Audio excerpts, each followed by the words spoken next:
Buenas tardes, mis amigos. Ahí estamos en compañía de una persona con la que ya hemos tenido conversaciones muy interesantes antes de nuestra última expedición con los esquimales. Y se trata nada menos que de la profesora y la doctora en antropología, Patricia Aguirre, experta en antropología alimentaria. Además, está enrolada en algo muy interesante, y desde hace décadas, yo diría, que se llama Panes. Ya nos va a explicar qué es. Bienvenida, querida. Muchísimas gracias. Bueno, Tu horario, yo sé que es violento y te agradezco infinitamente que vengas acá. Es un honor para mí que estés aquí, ¿no? Gracias por la invitación. Yo siempre respondo. Como dice mi marido, tengo el sí fácil, así que... Bueno, cuéntanos, ¿qué es Panes? Es muy interesante. Panes es un programa de alimentación, nutrición, epidemiología y sociedad que llevamos adelante en la Universidad de Lanús, en el Instituto de Salud Colectiva, y lo que intenta es ver esta sinergia entre la alimentación, la estructura económico-política y la forma de enfermar y morir. Bien, porque si hay algo que sabemos es que a tales o cuales sistemas agroalimentarios corresponden ciertas gestiones de la sociedad y cierta forma también en que la población se enferma y muere. Esa sinergia que yo he tratado de analizar en mi libro, Una historia social de la comida, bueno, ahora está aplicada a la situación actual. Está muy bien. Ese libro, vamos a asegurarnos, lo que están viendo ahora es un enlace a ese libro, vamos a asegurarnos de que esté, cuéntanos, lo encontramos ¿existe? Pues obtenible. A ver, el editor dice que lo quiere vender. Ok. Espero que esté en las librerías. Okay, muy bien. Y si no, hay que llamar al lugar editorial y comprarlo por internet. Está perfecto, muy bien. Óyeme, la última conversación seria que tuvimos antes de partir a nuestra cuarta expedición con los Inuits en Nunavut fue con la doctora Patricia y nos dijo una distinción muy interesante, que es la de los pobres gordos. Nunca antes había pasado que justamente las partes más, los sectores más pobres de la población humana estuvieran a la vez simultáneamente obesos y malnutridos. Y esta distinción se me grabó a fuego porque justo íbamos a ir atrás en el tiempo a los últimos reductos probablemente de la dieta paleolítica, de la vida paleolítica, y me quedó eso grabado, ¿no? Así es, sí. En el año, creo que 96, 97, cuando publiqué el libro Ricos, Flacos, Gordos, Pobres, había un descreimiento muy grande. Y tuve que fundamentar muy bien lo que yo estaba viendo, porque esto nace como la evidencia empírica. Yo trabajaba en el tratamiento ambulatorio de niños desnutridos y veía, pero como evidencia empírica, que después tuve que fundamentar epidemiológicamente, veía niño desnutrido, madre con sobrepeso, sino obesa. Y la explicación de ese momento era francamente ridícula. Los pediatras del hospital donde yo consultaba, pero ¿cómo es este fenómeno que se da reiteradas veces? Me decían, el chico está desnutrido porque la madre se come todo, porque la madre no lo alimenta. Y me parece que no. Me parece que esto es una explicación simplista. 1996. 1996. Bueno, tus palabras fueron premonitorias porque eso no ha hecho sino empeorar. O sea, bueno, lo que pasaba es que lo que estaba ocurriendo en ese momento era un desplazamiento epidemiológico de la obesidad hacia la pobreza. Pero no hasta, los 10.000 años anteriores, lo que habíamos visto era que, dadas las condiciones de la producción de excedente agrario y de acumulación y la distribución sesgada en los diferentes estratos de la sociedad, en donde las aristocracias se comían todo, los pobres eran flacos y los ricos eran gordos. Durante 5.000 años fue más o menos fácil distinguir a qué sector de la sociedad pertenecías viendo el tamaño de tu cintura. Claro. Entonces, si eras flaco, seguramente eras un campesino, eras un artesano, eras una persona, un trabajador de los sectores populares. si eras gordo, si tenías un buen pasar, era porque comías mucho, seguramente eras un mercader, eras un banquero, eras un aristócrata. Claro, en otras, De un manera brahman, tal, en la India, por ejemplo. Claro. claro, pertenecías a las castas superiores en la India, pertenecías a las clases pudientes en la Europa estatal, digamos. Pero eso, a partir de la Revolución Industrial, empieza a cambiar. Primero, lentamente, los primeros 2 siglos, y aceleradamente a partir del siglo XX. Y esto es porque la producción agroindustrial empieza a poner en un circuito de distribución dominado por el mercado energía barata, claro, y micronutrientes caros. Entonces, energía barata en forma de alimentos conservados, saborizados, mecánicamente producidos, distribuidos a través de cadenas mayoristas, minoristas de nivel planetario, claro, donde en Argentina es más fácil comprar, no sé, una lata de tomates que un tomate platense, sí, que se cultiva. En algún lado vi que incluso el agua era más cara que la Coca-Cola, por ejemplo. Las bebidas carbonatadas. Entonces, ¿no? Uno de repente dice, este impacto de la alimentación industrial en los cuerpos, en las sociedades, cambia el patrón de presentación de las enfermedades, claro, claro, hasta el momento. Entonces, si uno tiene un mundo dominado por el mercado, y cuando hablo del mercado, estoy hablando de la lógica del mercado, que es la lógica de la ganancia. Claro. Producir alimentos o producir zapatos tiene la misma lógica. No debería ser así. Nosotros, claro, que trabajamos en el área de la salud decimos, no, los alimentos tienen que producirse, distribuirse y consumirse con otra lógica, claro, que es la, claro, lógica de la salud. Nutricional humana. Está bien, claro. Yo quisiera que fuera así, pero no lo es. Pero no lo es. Tú dijiste algo muy interesante que a mí me impresionó en aquel momento, y tú hablaste de unos alimentos, o sea, que la industria producía unos objetos buenos para vender, pero no buenos para comer. Esa es la genial aporte de Malvin Harris, que es un antropólogo, especialista en alimentación, ya falleció, de Estados Unidos, que dijo esa frase: hoy los alimentos son buenos para vender antes que buenos para comer. Claro. La industria alimentaria hoy usa la salud como marketing saludable. Claro. No como la base o el target de su producción. Entonces, lo que le importa es vender. Si ese alimento que está produciendo puede tener 1 centavo menos de costo y 1 peso más de venta, lo va a hacer. Claro. Aunque para bajar el costo tenga que poner una sustancia que no está probado que es saludable, o tenga que, no sé, transportarlo de un hemisferio al otro, claro, aumentando el gasto en petróleo y la huella de carbono, no le importa. Pero bananas de Ecuador acá en invierno. Es interesante porque ahí está tu trabajo. Tiene una tremenda relevancia, porque es lo que nos va a dar a nosotros, los que consumimos o no esto, los elementos para, desde esta conciencia que tú describes muy claro, elegir sabiamente, o sea, cambiar nuestra conducta de consumo, ¿no? Es que, aparte, ese es el tema. La industria te da alimentos baratos. ¿Baratos en base a qué? A que los hidratos de carbono, los azúcares y las grasas son los productos de producción más baratos. Sí, entonces, mezcla eso en miles de ultraprocesados que solo difieren uno del otro en el envase, porque todo adentro tiene lo mismo. Sí.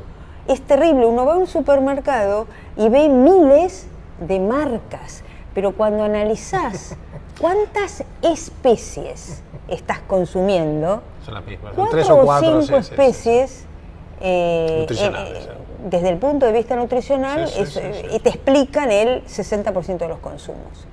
Hay entonces una tendencia muy fuerte en el mercado global de proveer energía barata y micronutrientes caros. ¿Quién va a comprar esa energía barata? Los que no tienen. ¿Quién va a acceder a esos micronutrientes caros? A las frutas, a las verduras, a los alimentos de origen animal. Bueno, los que tienen más. Por lo tanto, hoy se ha dado vuelta el sentido del hambre que imperó durante miles de años y hoy nuestros pobres tienen más probabilidad de ser gordos que de ser flacos. Sí, sí. Pero no, vuelvo a decir, no gordos de abundancia, porque no comen de todo. Claro. Comen un grupo muy limitado de productos, pan, papas, fideos, azúcar, alimentos grasos, que por supuesto les hace crecer su cintura, claro. Pero desde el punto de vista nutricional no están bien alimentados. Es una saciedad parcial, porque deja fuera un grupo muy importante. Tienen carencias muy importantes. A mí me pasaba cuando trabajaba en los hospitales del periurbano bonaerense, que yo trabajaba en un hospital materno-infantil en la zona de Quilmes, San Francisco Solano en realidad, y el 60% de las embarazadas que concurrían a su primer control no tenían depósitos de hierro como para iniciar el embarazo. En la etapa crítica, que tampoco tienen folato y otras cosas. Habíamos discutido fuera de cámara. Eso justificó en el nuevo milenio las leyes de fortificación obligatoria. Que tú no estabas muy a favor de eso, porque el criterio, creo que tú decías, que la alimentación tiene que ser suficiente. Una buena alimentación bastaría. Una alimentación diversa. Sí. En un país templado, como es Argentina. Y pródigo, fértil. Vos me decís, fui a los inuits. Los inuits, lechuga no van a poder comer. Entonces, claro, musgo, líquenes. Sí. Pero Argentina tiene un clima templado. Y lo único que explica el terrible precio de frutas y verduras es un sistema de comercialización siniestro, que no se ha podido cambiar en el último siglo, pese a los intentos que se hicieron. Hoy siguen los mercados concentradores fijándose el precio en el playón de entrega. Claro. Y bueno, mientras pase eso, el que gana es el intermediario. Seguro. Pierde el productor, pierde el consumidor y el middleman. Desgraciadamente, factores de poder muy fuertes han impedido que se rompa esa fórmula perversa que hace que en un país templado con cordones verdes en torno a la ciudad, no se pueda, o las frutas y las verduras tengan el precio que tienen. Sí. Sí, además hay, bueno, obviamente hace falta ejercer la discriminación, o sea, uno tiene que educarse también y elegir correctamente. Sí. Pero si solamente sin filtro crítico simplemente cedemos a la tiranía del gusto y del color y ¿qué quiere decir amarillo ocaso? Fíjense, por favor, un pequeño ejercicio. Paren esto que están viendo ahora, porque no es televisión en vivo, y vayan a buscar a su alacena y vean lo que dice detrás, la letra chica. A ver qué quiere decir colorante permitido CCP257 o amarillo ocaso o tartracina, por ejemplo. Eso por lo menos se sabe qué es, pero los números no sé qué son. Claro, es 102. Por ejemplo, es 102. Bueno, así que se entiende el criterio de Patricia, ¿no? Tú me habías dicho una cosa también muy interesante, relacionada con la lactancia y con los alimentos genuinamente humanos, originales de nuestra especie, y ha habido toda una lucha relacionados en definitiva con el alimento primario de los mamíferos, que es la leche de la mamá. ¿Cómo recuerdas tú esa fase de tu gesta maternal y toda esta? Cuéntanos por favor un poquito de esta epopeya tuya buscando quien te admitiera dar el pecho, por ejemplo, ¿no? Y esto ocurrió en 1978, según me dijiste, en torno nada menos que a tu acto fundamental de maternidad. Mi maternidad. ¿Cómo fue eso? No, bueno, en ese momento yo era antropóloga ya y hippie. Entonces, muy bueno. Gran combinación, by the way. Sí, en el año 1978. Mucha agua ha pasado bajo ese puente, ¿no? En ese momento era muy poca la gente que amamantaba. Los programas de apoyo a la lactancia materna eran excepcionales y bueno, yo me vi forzada a recorrer muchos consultorios hasta que encontré al doctor Alberto Grieco. Sí. Hoy, afortunadamente, después de 40 años de mantener y acrecentar el programa de lactancia materna en todos los países, donde afortunadamente ese matrimonio perverso de la industria alimentaria y de la industria farmacéutica no se divorció, pero por lo menos lo hicimos retroceder. Los niños han recuperado su derecho de ser amamantados y las madres han recuperado el derecho de darle el pecho a sus hijos, que es algo fantástico. Brillante, ¿no? Además ya la norma, la norma ha incluido estos bebés con hoy las tablas de la Organización Mundial de la Salud se hicieron, las nuevas tablas se hicieron con bebés alimentados exclusivamente a pecho. Claro. Hoy mi hija no quedaría por debajo de la tabla y yo no tendría ansiedades, iría a consultar desesperada al pediatra y él me decía, mira la velocidad de crecimiento. La velocidad de crecimiento de tu hija es perfectamente normal. Pero es más chiquita, pero era armónica, ¿no? Pero además dice, ¿cuánto medís? 1,63. ¿Cuánto pesás? 50 kilos. Y tu marido es más o menos igual. ¿Qué quieren tener? ¿Un bonavena? ¿Un oso? ¿Qué quieren tener ustedes dos? ¿Tienen un bebé chiquito? Claro. Tengo que contextualizar. Sé que muchos de nuestra audiencia están en varias partes del mundo que no necesariamente conocen quién era Bonavena. Un boxeador fantástico argentino. Peso pesado. Peso pesado, que era una especie de super mulo. A nosotros nos pasó lo mismo con el chip Dexcom para medir la glucemia intersticial. De pronto, para nuestra sorpresa, la glucemia, el promedio de la glucemia del cazador y recolector, por lo menos de los Yupik y los Inuit, era 63 miligramos por decilitro, más o menos 3 miligramos por decilitro. Es decir, que para que eso sea así, hemos tenido que detectar glucemias de terreno de 45 miligramos por decilitro. Y por supuesto, como también medíamos cetonas, vimos cetonas de 6, 5, 7, 8 milimoles por litro. Es decir, que inherente en la raza humana ha sido pendular de la glucosis a la cetosis para fines de supervivencia, y ahí va a venir algo que también nos dijo en su momento la doctora. Sin embargo, entonces lo que vemos es que el patrón metabólico de la raza humana no es Homo urbanus gordito con 90 de glucemia, ¿no? Es decir, para nada de 80 a 110, ¿no? Para nada.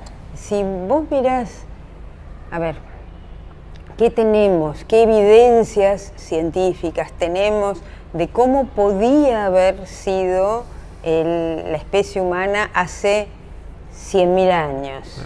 Bueno, tenemos los huesos fósiles de los enterramientos, lo que ha quedado de aquellos cazadores recolectores donde hubo enterramientos y donde los arqueólogos han tenido la fortuna de encontrarlos, y las imágenes que ellos mismos han pintado de sí mismos en las paredes de las cuevas en África, en Europa, en Asia.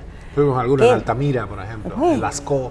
Bueno, y acá tú nos mandaste a la Cueva de las Manos también. Por esa los mando. Claro, por esa conversación fue que fuimos al río Pinturas y vimos allí, los tehuelches o los pretehuelches. Absolutamente vivían, eran súper magros. Entonces, ¿qué quedan? Cuando vemos los huesos, cuando vemos las figuras donde se representan a sí mismos, vemos cuerpos flacos, magros, altos. Esto está indicando mucho. Por principio, el hecho de que sean altos nos está diciendo que la alimentación era buena, porque el crecimiento en altura es demandante de calidad de la alimentación, no de cantidad. Cuando nosotros vemos las descripciones que hicieron los primeros europeos que llegaron, por ejemplo, a la Patagonia, en 1500, 1600, ellos dicen que estos gigantes de la Patagonia claro, tenían más o menos 2 metros de altura los varones, 1,80 m las mujeres, dice que eran muy feas, que ellos eran muy celosos y no veían por qué, porque las mujeres eran muy feas, pero que evidentemente estaban bien alimentados. Sí. No se alcanzan los 2 metros de altura con una desnutrición crónica. Claro, y yo rescato además que para alcanzar la altura, lo que tú has dicho es muy interesante, lo voy a meditar bastante, la fase en la que esa alimentación tiene que estar disponible es la fase primaria, donde no se han cerrado las epífisis de los huesos largos, de las cuales depende la longura de los huesos. Qué interesante distinción. Entonces, fíjate vos que los que estaban diciendo eso eran europeos, alimentados, subalimentados, porque verdaderamente Europa tenía hambrunas recurrentes.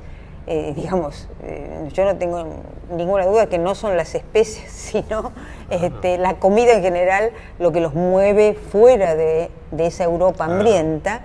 Y la altura promedio de nuestros conquistadores era 1,65 m. Claro. Sí, todavía hoy, cuando uno va a los museos europeos y ve las armaduras, dice, oye, pero qué chiquito que era el caballero Magoya. Entonces, estos marinos ven a esos gigantes de la Patagonia y nosotros vemos en los huesos de los recontra tatarabuelos de esos gigantes de la Patagonia también una buena alimentación. Esta buena alimentación se cortó justamente con la conquista. Y hoy que tenemos marcado en los cuerpos y en los huesos que nuestros pueblos originarios, después de 500 años de arrinconamiento, genocidio, saqueo de sus recursos, tienen 1,65 m, 1,70 m, y nosotros, los descendientes de los conquistadores, tenemos un crecimiento secular que nos hace llegar al 1,70 m, 74 m como altura promedio. O sea, a ellos, por su arrinconamiento, exclusión y pobreza, se acortaron. Nosotros, por nuestra mejor alimentación, acceso a los nutrientes, entramos en un proceso que los epidemiólogos describen como el crecimiento secular de de la humanidad.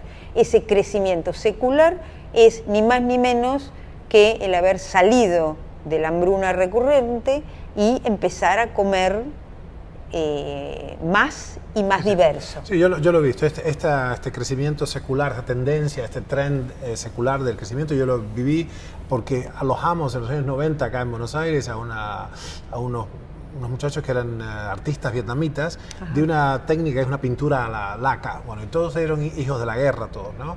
Y ellos dicen que sus hijos realmente lo saben. Toda esa generación, generacionalmente le sacan media cabeza, una cabeza. Sí, en Cuba lo ves también. Sí, sí. También, en Cuba ves el abuelo de antes de la revolución de 1,65 m. Claro. El padre de la buena época de la revolución cubana, 10, 15 centímetros más alto. Y yo creo que ahora al nieto lo vamos a ver bajar. Puede ser que sí, la crisis post-93. No había pensado en eso. Yo soy de la generación del 60. Entonces agarraste 60, todavía la buena época. Claro, la libreta de racionamiento tenía los primeros 8 años, tenías 1 litro de leche por día, huevos, carne, pescado, etc. Podías desarrollar tu potencial genético de altura. Claro, de altura y de cognición. Una cosa que hemos visto, nuestro grupo ha hecho, no sé si te alcancé a contar, tenemos una iniciativa que se llama Soberanía de Salud, basada en la soberanía alimentaria, de la que alguna vez hablamos. Soberanía de salud en el sentido de que los pueblos puedan gestionar su salud con fármacos huérfanos, no con drogas de patente impagables en definitiva, y con otras básicamente con mejores políticas de salud que vienen basadas en la evidencia, no en el apoyo, no en los consejos de la industria. Bueno, en este contexto viajamos por toda América y seguimos viajando, y lo que hemos visto es que habiéndose privado en las fases primarias de desarrollo de las estructuras críticas del sistema nervioso central, comiendo mandioca, aunque esté gordito el niño, simplemente jamás la cognición, el IQ nunca va a pasar de 60 puntos porque no tienen con qué, ya no hay con qué. Así que eso es la mielinización de las neuronas requiere de una dosis de proteínas. Cuando el cerebro pega el estirón, entre los 8 meses y los 2 años, que tiene que ser una dosis de proteínas constante. Ya la lactancia materna no se la puede proveer en su totalidad, entonces tiene que venir del entorno una comida sustanciosa, nutricionalmente densa. Claro, claro. Este concepto falta, la densidad micronutricional falta. Y yo sé que tú te quejas mucho de que los nutricionistas tienen este abordaje estrictamente termodinámico, cuantitativo, cosa que sería interesante que vieras, pero antes de eso quería retomar aquella conversación sobre los genes ahorradores y tu sesgo, o sea, tu visión, tu mirada lateral sobre el aspecto de cómo fue esta transición para nuestra especie, Homo sapiens sapiens, de la vida estrictamente paleolítica a la revolución neolítica, la invención de la agricultura y todas las repercusiones que esto tuvo sobre nosotros. El tema es que nosotros durante por lo menos 1 millón de años, a ver, desde la aparición, vamos a hacernos más acá, desde la aparición del género Homo, no, vamos a darle changüí y pensemos desde el Homo sapiens. 300.000 años, parece, lo ubican los más optimistas. Sí, a veces es un poquito difícil con las paleoespecies, pero los más optimistas dicen que el Homo sapiens sapiens tiene unos 300.000 años. 200.000 seguro, 120.000 posta. Claro, seguro, no hay duda, claro. Y lo que vemos es que es un omnívoro, cazador, que vivía en bandas de iguales, que aparentemente por su altura, estaba relativamente bien alimentado. Esta dieta paleolítica era densa en nutrientes. No es porque ellos quisieran tener una dieta densa en nutrientes, era lo que había, claro, sino porque lo que había en su entorno eran frutas y verduras muy fibrosas, con niveles de fibra que nosotros, que somos hijos del Neolítico, hemos eliminado. Animales magros de caza, azúcares, azúcares naturales, muy escasos. Claro. Sí, estacionalmente ausentes, por otra parte. Claro, por supuesto, la fructosa de las frutas seguro que estaba presente, y miel, sí, cada tanto hacían una fiesta cuando encontraban un panal, hacían una fiesta. La mayor parte de su vida la pasaban comiendo frutas agridulces, porque las frutas silvestres tienen un dejo de dulzor, pero no son las uvas que comemos nosotros. Comer un quinoto a ver qué te pasa. O las manzanas. La manzana silvestre primero tiene un amargor, aparte tiene una cáscara que hay que morderla, y después aparece ese dulzor en los almidones. Entonces, igual el hallazgo de estas cosas está constreñido a la estación en que esto es propicio. Por supuesto. El resto del tiempo éramos carroñeros también, éramos, ¿cómo se dice? Sí, oportunistas más que carroñeros. Por supuesto que si uno... Scavengers es la palabra, ¿no? Si uno encontraba, si este grupo de Homo sapiens, esta banda de 20, 30 personas, encontraba las osamentas todavía frescas de un felino que había matado un animal grande, y ya los buitres se habían llevado la carne, y ya las hienas habían roto algunos huesos, y podía partir los huesos que quedaban y extraer el caracú, la médula, el tuétano. Tenía una fiesta de grasa, ácidos grasos de excelentísima calidad, Y sí, era un oportunista. Sí. ¿Por qué iba a desperdiciar ese festín? Claro. Bueno, esta es una de las primeras evidencias que hay en paleoantropología, las hachas de mano hechas con sílex y con obsidiana. Acá estas hachas de mano, se ha hecho mucho sobre esto, es un arte, una técnica paleolítica inicial, era para hacer hendiduras, de las cuales hay mucha evidencia fósil, hendiduras longitudinales para cosechar el caracol, el tuétano. Claro. Yo creo que debemos de alguna manera nuestra existencia como especie a eso. No tengas ninguna duda. Mira, creo recordar una experiencia de arqueología experimental donde un arqueólogo, no sé si voy a citar mal, pero que creo que fue Donald Johanson, el descubridor de Lucy en África, que hizo esta experiencia de irse con otros grupos de asistentes, de alumnos, todos arqueólogos, todos Homo sapiens, a vivir durante cierto tiempo en el Serengeti, que en si condiciones... bien sin nada, tuvieron que hacerse sus propias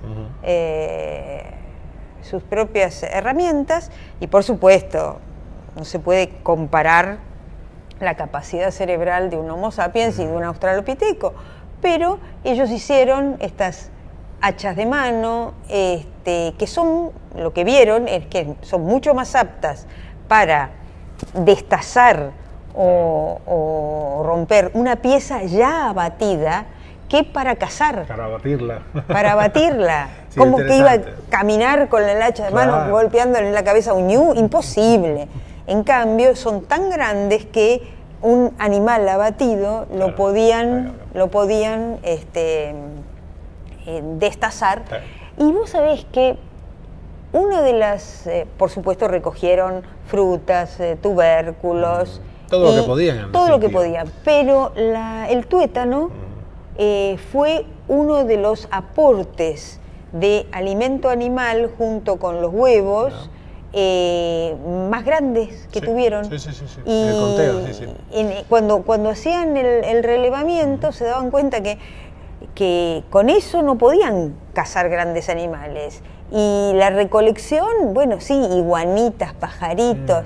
El aporte del tuétano, de osamentas abandonadas, era muy significativo. Sí. Por eso después algunos antropólogos interpretan esto como, éramos carroñeros. No, Claro, no éramos oportunistas.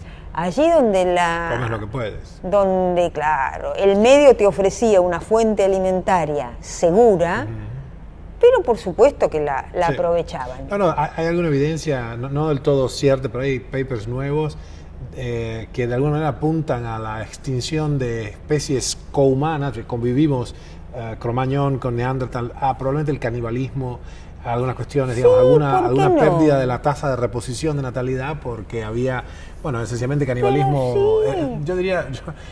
De alguna Yo manera no creo que sé somos si en- omnívoros. Omnívoros completos. Claro, sí. A ver, circunstanciales la al menos, ¿no? antropofagia es una interdicción cultural, no metabólica. Claro.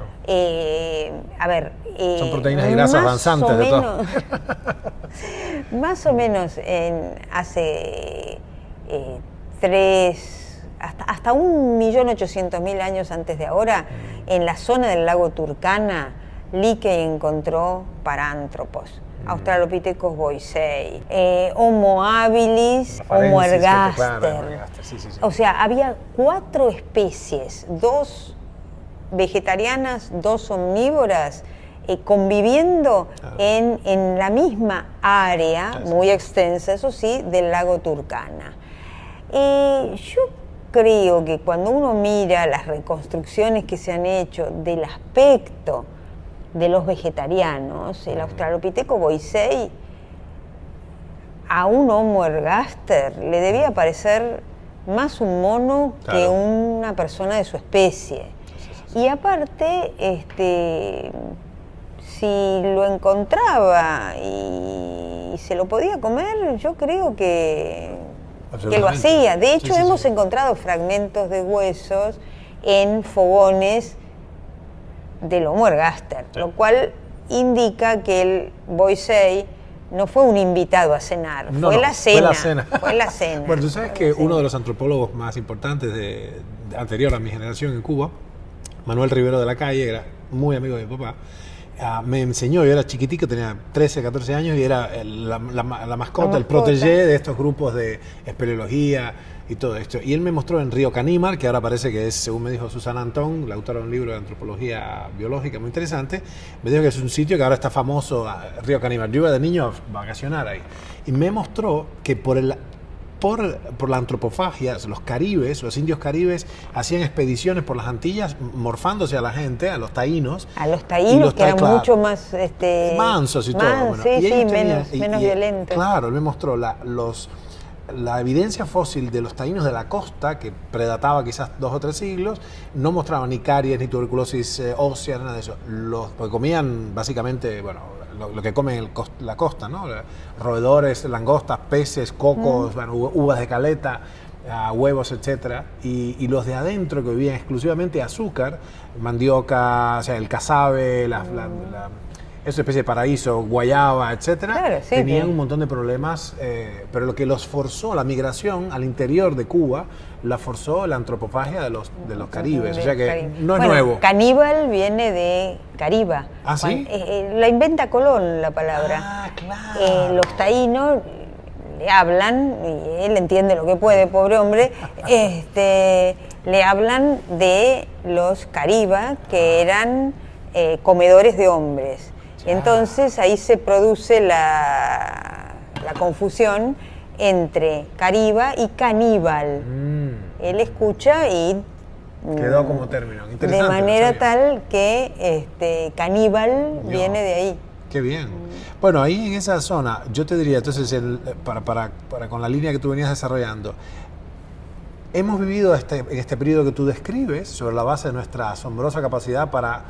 Tú hacías un gesto antes de, básicamente, comer el doble de mi peso cuando logro cazar o lo que fuere, o cuando logro encontrar un panal, y esos genes que nos garantizaron nuestra supervivencia como especie, nos están causando individualmente un daño ahora. Lo que pasa es que la evolución biológica es lenta. La evolución biológica necesita generaciones y generaciones para que un rasgo adaptativo al medio se transmita y se imponga en una población. En cambio, la evolución cultural es rapidísima. En el larguísimo plazo que duró el Paleolítico, pudieron desarrollarse mecanismos, bueno, es terrible decir mecanismos biológicos, sino, sí, es una locura, pudieron desarrollarse modificaciones biológicas, genéticas, que se fijaron porque eran sumamente adaptativas, claro, a ese medio. Entonces, de esto se habla con la insulinoresistencia, de esto se habla con el genotipo ahorrador. Claro. ¿Qué pasaba?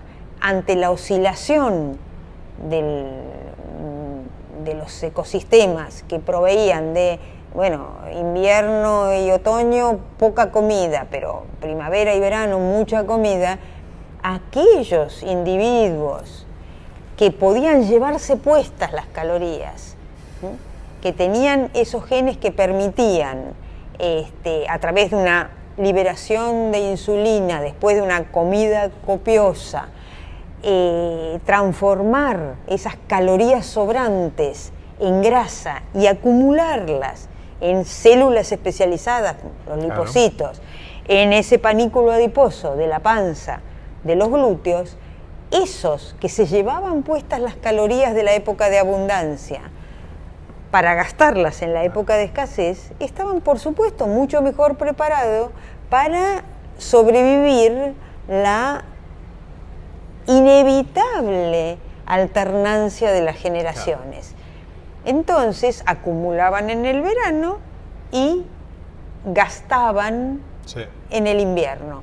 Ahora bien, esto fue equipaje de supervivencia, esto condicionó nuestra supervivencia como especie, nos permitió conquistar todos los ambientes de la Tierra, menos la Antártida, hace 50.000 años, hace 50.000 años empezamos estaba poblado todo. Empezamos en todos los ecosistemas. Estaban poblados. Se nos dio como grupo una enorme flexibilidad. Pero vos imaginate lo importante que era que vos comieras todo lo que pudieras en el verano y te fueras con una buena pancita y un buen, una buena almohadón en tu cadera, y porque lo ibas a gastar. Después venía el invierno y los pájaros habían migrado, los animales habían migrado o estaban hibernando, y te ibas a alimentar con unos pocos tubérculos que encontraras, con mucha vegetación hojosa, algunas nueces, Entonces ahí esa grasa iba a cumplir su función de supervivencia. Salvador, claro. Ahora resulta que desde que hace 10.000 años el cambio climático nos empujó a la domesticación, nosotros guardamos en graneros externos. Claro. No Almacenes externos, no necesitamos, claro. No necesitamos llevarnos puestas las calorías. Hoy... Pero los genes los seguimos teniendo. Pero los genes no cambiaron. Hoy, en un kiosco, en la esquina, hay más calorías que las que veía un cazador-recolección en toda su vida. Sí. Entonces, tenemos los mismos genes que él, pero el medio está altísimamente transformado. Bueno, ahí es donde viene a jugar un rol el discernimiento individual, basado en evidencias como las de tu trabajo, de toda tu vida, de tu carrera profesional, y la voluntad. Uno tiene que tener, con esa visión de largo plazo, tengo que tener un acto voluntario. Esta comida no es de supervivencia. Entonces, ¿cuánto voy a comer? ¿Es la tiranía del gusto? Hemos hablado, sé que tú conoces sobre Churchill, eres una de las pocas personas en el hemisferio de abajo que conoce Churchill. Churchill era siempre nuestra última base en la bahía de Hudson, y es la capital del oso polar, ¿no? Sí. Y nosotros vimos hacia el final del verano los osos tienen casi el doble de peso que al final del invierno, y hemos visto que caza una foca y al principio se come todo, al principio del verano, y hacia el final del verano solo se come lo que ellos llaman blubber. Solo le comía y dejaba la cabeza, dejaba todas las otras partes que hubiera devorado, vísceras, sesos, todo, riñones, todo, y se comía nada más que la grasa de la cintura. Así que hacia el final, pero esa es la importancia, yo lo vi ahí cuantitativamente en acción. El oso era enorme, sobre todo las osas, y después quemaban todo aquello. Sin esta capacidad que tú dices que es genéticamente determinada, como tú bien explicas, esa especie no existiría, ¿no? El genotipo ahorrador, ahora le quieren cambiar el nombre, y a los thirsty genes ahora los quieren llamar obesity genes. De ninguna manera, los genes no tienen la culpa, los genes siguen siendo los mismos. Lo que pasa es que el medio en que ese genotipo se despliega ha cambiado radicalmente. Claro. Hoy ya no necesitamos llevarnos puestas las calorías porque tenemos granero, porque tenemos conservación de los alimentos afuera. Claro. Pero en aquel momento esto fue equipaje de supervivencia. Y aquel momento fueron millones de años, 2.500.000 desde que somos omnívoros por lo menos. Interesante esa referencia de tiempo, ¿no? Entonces, no le vamos a echar la culpa al genotipo. Claro. Somos nosotros, es nuestro medio social. Lo tremendo es cómo nuestro medio social y nuestras políticas de producción agroalimentaria no tienen nada que ver con nuestras necesidades, tienen que ver con las necesidades del mercado, tienen que ver con las necesidades del capital financiero y no con las necesidades reales de los humanos reales, con estos cuerpos reales de nuestra especie. Esa es la locura, es la locura de nuestra sociedad, que pone por adelante la ganancia del mercado a la necesidad humana. Sí, fíjate, dolorosamente es cierto lo que dices cuando lo pudimos ver en Nunavut, porque algunas personas habían dicho que lo que nos llevó allá, ¿tú te acuerdas? Es esta cuestión extraña en la medicina del final del siglo XIX y principio del XX, que los Inuit no tenían cáncer. Y esto era muy claro con Hudson Bay Company hasta la llegada, justamente hasta la llegada de los whalers, de los balleneros y todo esto, del hombre blanco, ¿no? Que ellos llaman Kabluna. Pero lo que vimos allí, y alguna gente dijo, bueno, no tienen cáncer, puede ser que hay un factor étnico que les provee, les confiere protección. Lo que vimos nosotros es todo lo contrario. Los inuit que ahora han abrazado el estilo de vida occidental, están más obesos, más infartados, tienen más caries, tienen más cáncer que todo el resto de Canadá. Con lo cual, no era, es lo que tú dices, es el milieu, es el entorno, y no su... Yo te puedo dar mi experiencia personal. Yo antes de estudiar antropología, estudié medicina. Entonces, mi profesor de epidemiología, el doctor Aldo Neri, que después fue ministro de Salud de Alfonsín, me enseñó que la diabetes mellitus, la hipertensión, eran enfermedades de la vejez. Y recuerdo como si fuera hoy a Aldo Neri diciendo: a los 80 años todos vamos a ser hipertensos. Bueno, yo anoté, di el examen, aprobé y todo. Le creí, porque él mostraba cómo la hipertensión estaba asociada, fuertemente asociada a la edad. Pero después hice antropología. Y ahí lo que vi es que en África los que llegaban a los 80 años no eran hipertensos. No eran hipertensos. Qué sorpresa.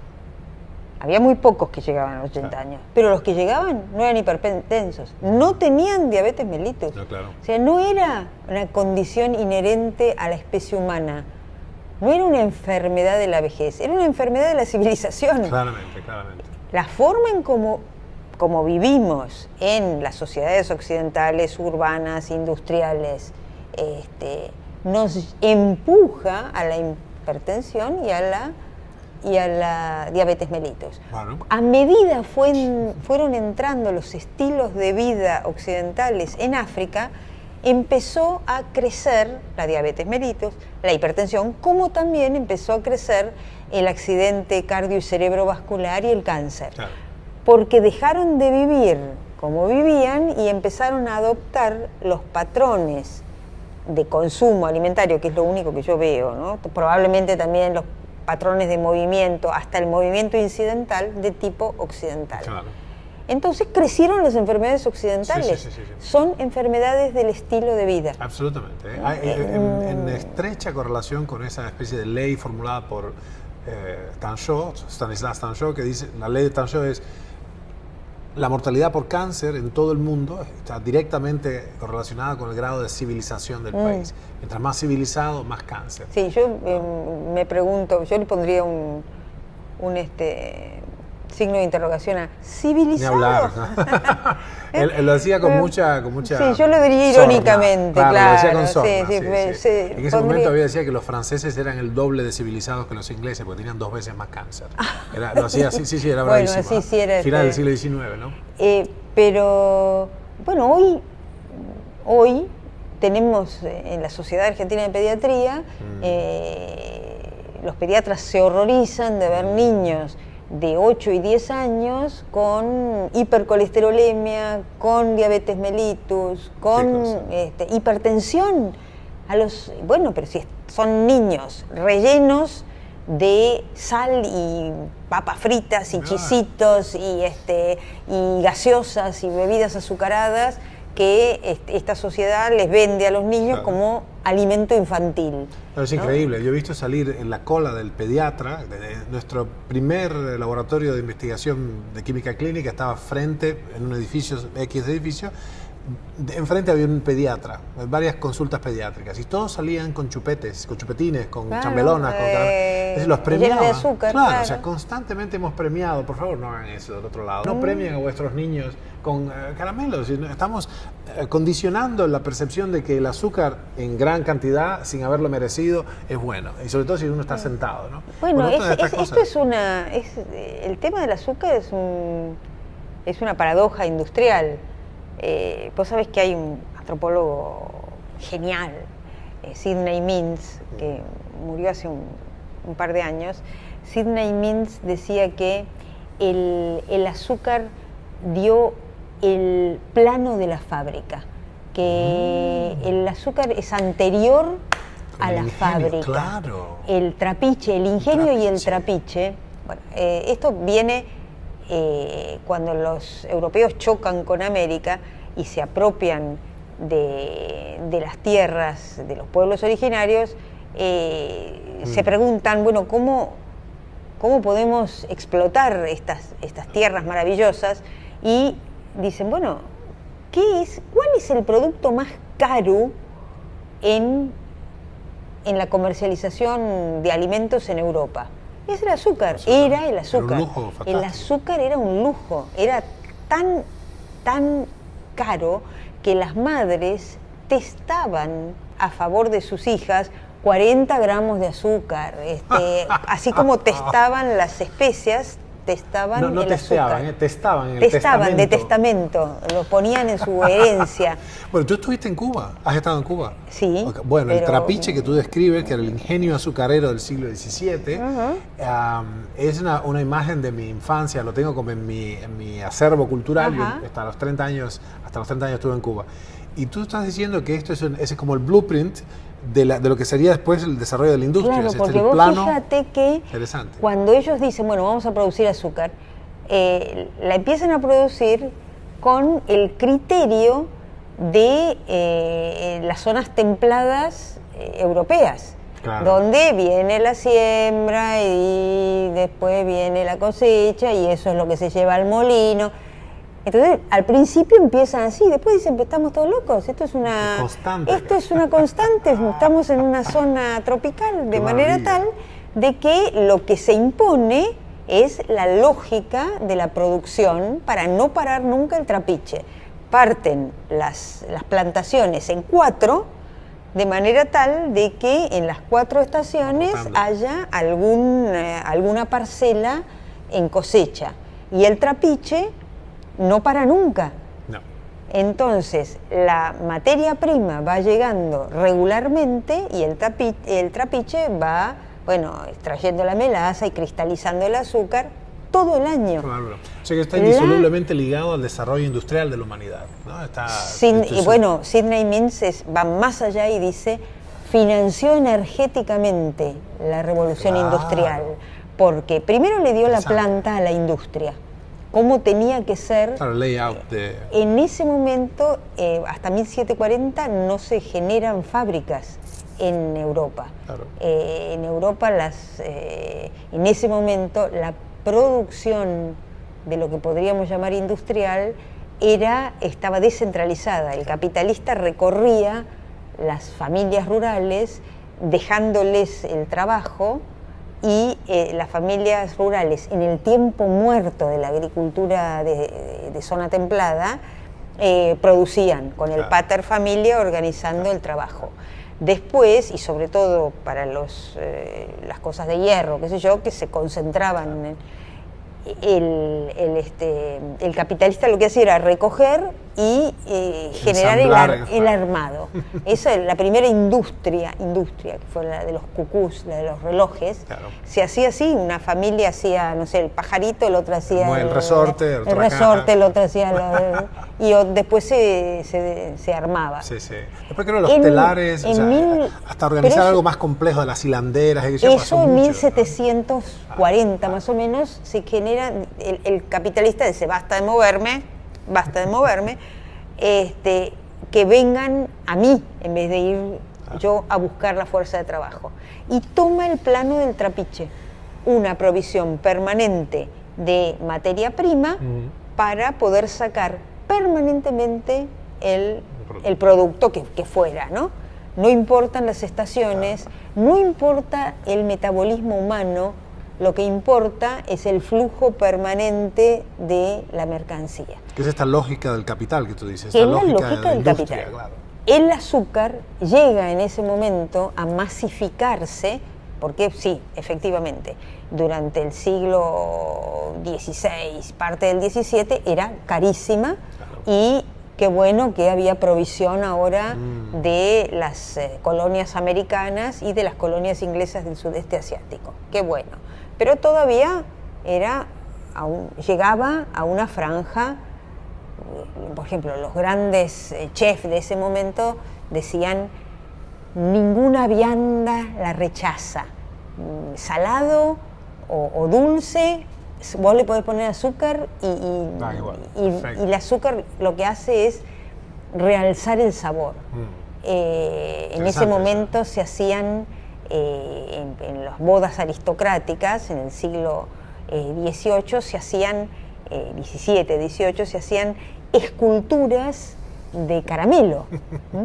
Imagínate lo que era eso. Un lujo tremendo. Un lujo. Oye, eso marcaba una... Claro, encontramos una cosa extraña, teniendo el chip Dexcom, una de las cosas que encontramos para nuestro asombro, nuestra ignorancia era grande en ese aspecto, unos años atrás, que alimentos que parecía ser aparentemente solamente proteína, y tenían azúcar adentro. Empezaba a subir el Dexcom, pero ¿cómo? Y cuando miramos un poquito más adentro, nos reconocieron, o estaba en la fórmula, que tenía leche en polvo, azúcar, pero las salchichas o los embutidos, lo que tenían, o sea que está el azúcar disfrazado, las hamburguesas. El combo sal-azúcar, en el siglo XVIII los cocineros descubrieron que es mortal. Claro, la reacción de Maillard, todo eso, bueno, es fuertemente adictivo, quiero decir. Fuertemente adictivo. Y bueno, nosotros que somos los amantes del asado, damos fe de eso. Uno puede estar ahito, puede estar saciado de un asado pantagruélico y viene la mamá o el ama de casa, la cocinera, con pasteles, y todo el mundo come. Y ensalada de fruta, claro. Crema, y todo el mundo come, claro, para bajarte, dicen. Claro. El azúcar no se rechaza, el cuerpo la va a aceptar siempre. No, definitivamente hay que ser yo creo que es criterioso, ¿no? Yo creo porque es parte de nuestra dieta paleolítica. El azúcar era un marcador biológico de energías baratas, mucha energía barata, una frutilla. Claro. Seguras, porque los venenos pueden ser amargos, claro, pueden ser insípidos, pero no hay veneno natural dulce. Claro. Entonces me parece que este engañador de nuestro cerebro todavía nos sigue diciendo no, podés, tiene esto lo podés. Tiene un fundamento, claro, tiene sentido. Muy arcaico. Sí. Y entonces el azúcar inundó Europa. Y se transformó en un matambre proletario, claramente, porque junto con las infusiones que en sus países natales no se tomaban azucaradas, ¿no? Para nada.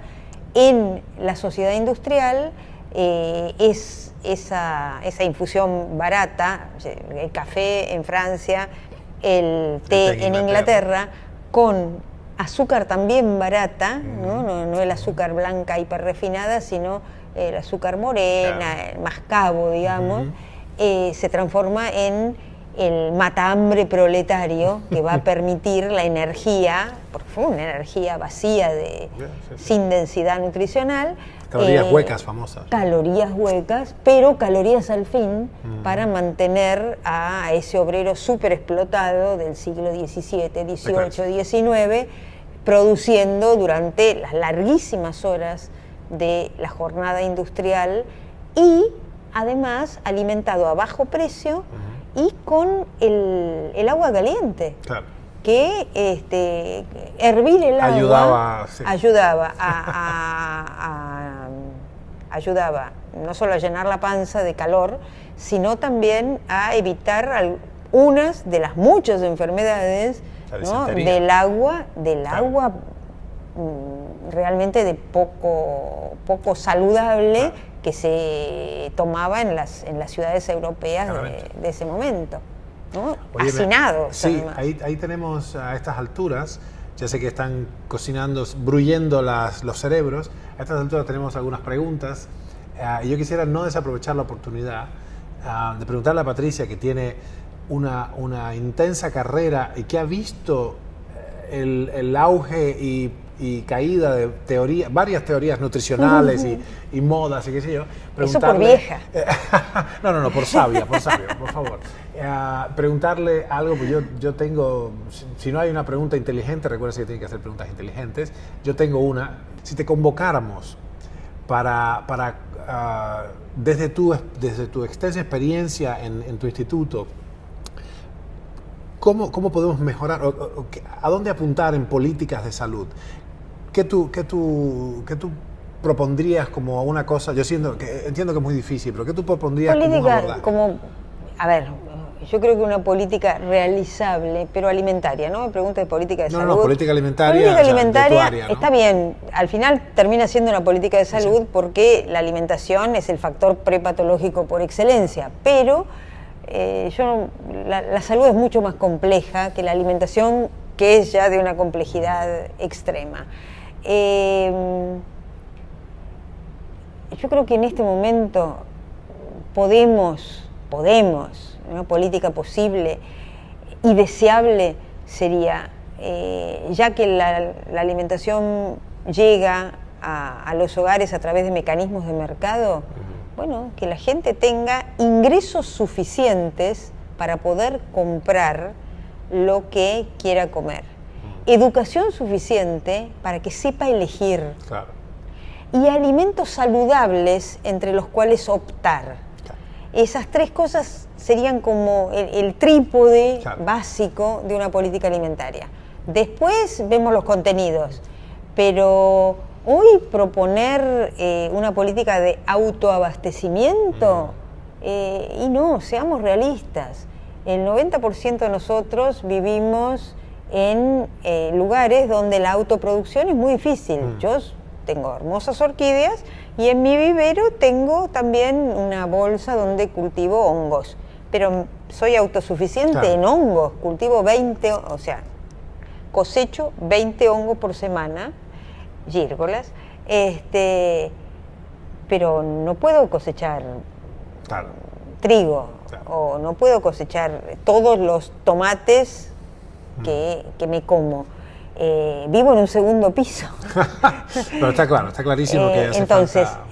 es necesario pensar en términos del ingreso de la gente y que el mercado es en este momento el principal distribuidor. Entonces, en este momento la gente tiene que poder comprar comida, pero además no cualquier comida, o sea, no ultraprocesados. Tiene que haber frutas y verduras accesibles, tiene que haber animales bien criados, ¿no? De manera tal de no tener estas bombas farmacológicas que son en los pollos o los vacunos criados. Inundados de... es tremendo. Metabolitos terminales de un montón de otras industrias que no tienen tremendos. Que ver con nada.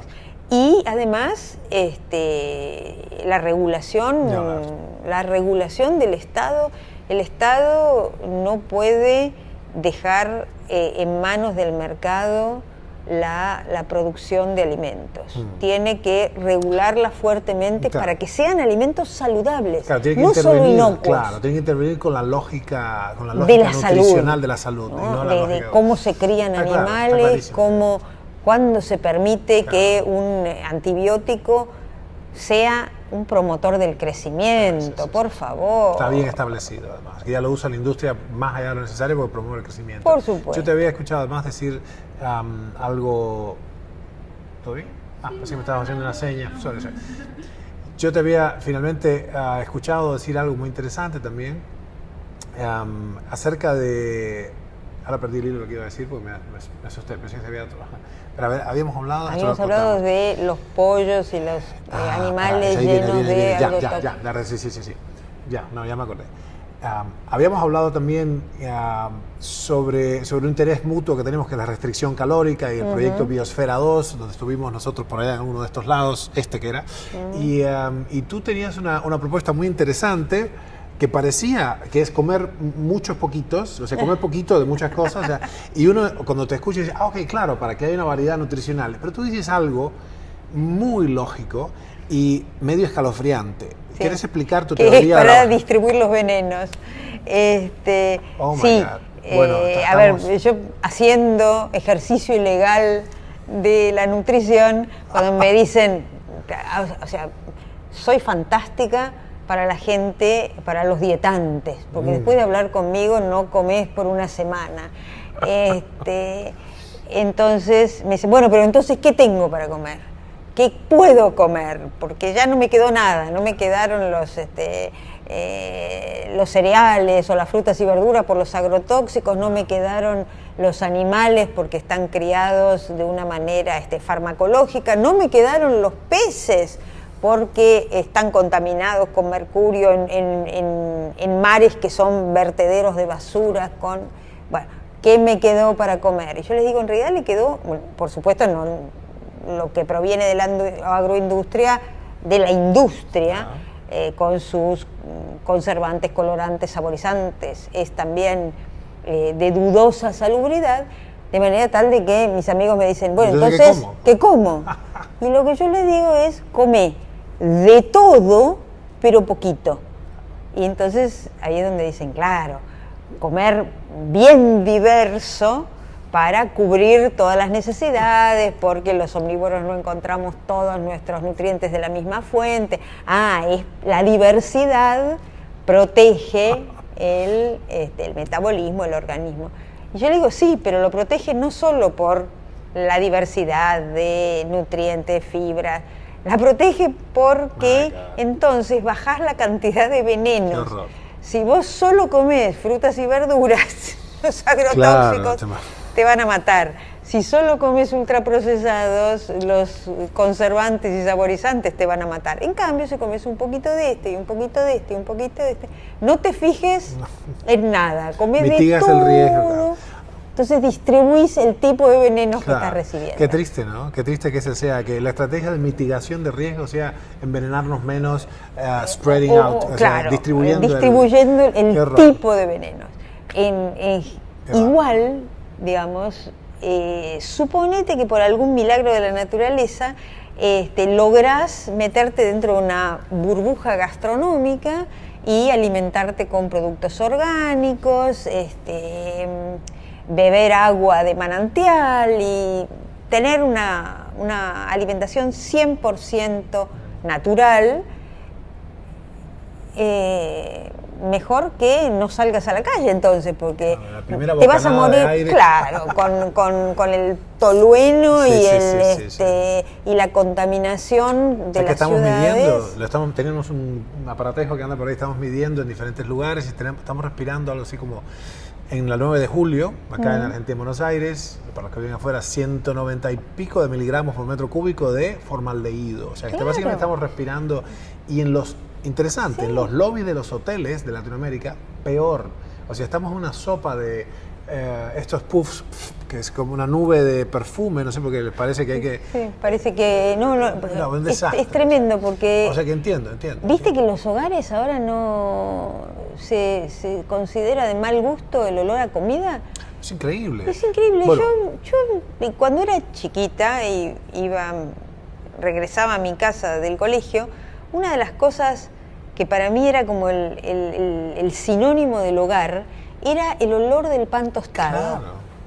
Para mí eso era, estoy en casa. Si es la vida se está cociendo ahí, ¿no? Mi madre era una buena cocinera, entonces bueno, de algún lado tienes tu inclinación hacia la nutrición, hacia la matemática, mirá que no era una mujer trabajadora, hacía estadísticas hospitalarias, así que era una trabajadora, pero además amaba la cocina. Y emocionalmente te llegó, creo, por ahí, por ese lado, ¿no? Sin lugar a dudas. ¿Sabes que una cosa que se deterioró seriamente, y esto lo vimos con los Inuit, es la calidad del aire que respiran? Ellos tenían una vivienda tradicional, no el iglú. El iglú es una vivienda de emergencia para el cazador, ¿no? Pero se llama kammak, y es esta cosa que se hace con pieles y astas de reno y qué sé yo. Y ellos tenían un ventilete arriba de esta cúpula, eso está excavado, y una especie de túnel por el cual entran, pero esto no tiene puerta. Entonces hay una corriente continua permanente de un aire muy fino, y constantemente estaban, o sea, la presión de oxígeno era suficiente. En las casas que ahora les dio el gobierno, en su culpa con las primeras naciones por haberle sacado toda la tierra en Nunavut, están encerrados y tienen estas hornillas con monóxido constantemente. Con razón están... ¿Cómo están? Absolutamente. Óyeme, Patricia, muchísimas gracias. No sabes lo que aprecio y sé que la gente lo va a apreciar mucho. Nuestra audiencia es culta y es informada de estas cosas. Gracias por venir con tu apretadísima agenda. Espero que esta no sea la última conversación que tenemos, sino la segunda de muchas. Sí, por Muchísimas favor, gracias. Bárbaro, fantástico, me encanta. Me encanta Bueno, que me inviten. fantástico. Bueno, ya vamos la otra vez tenemos que comer mejor o te hacemos de comer algo cubano rico. El té estuvo fantástico. Ulur sulit tawa, iya,